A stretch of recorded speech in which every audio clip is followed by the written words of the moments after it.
প্রথমে তোমাদের একটি ভিডিও দেখাবো, তারপরে ভিডিওটি সবচেয়ে ফানি কমেন্ট গুলি পড়ে শোনাবো।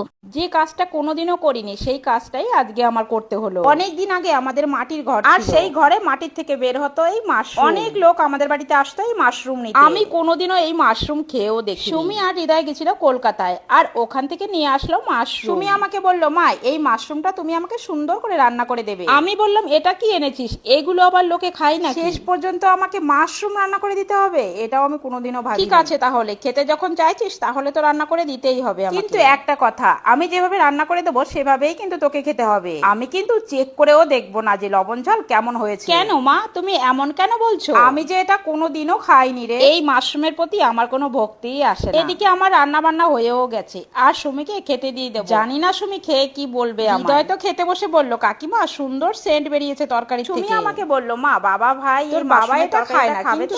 ভাই এটা খেয়ে বললো, মা দারুণ হয়েছে খেতে, তুমি একবার অন্তত খেয়ে দেখো। ঠিক আছে, পরে একবার রান্না করলে খেয়েই দেখবো। चलिए शुरू करते हैं। আজকে মাশরুমের রচনা বলবে কাকিমা।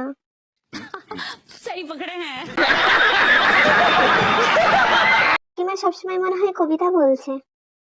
नहीं। তরকারি থেকে ফিল্টার মারা হয় নাকি? জানি না। একটা যাত্রাপালা দল করতে পারো, ডায়লগ তো ভালোই পারেন কাকিমা। मजा नहीं आ रहा है।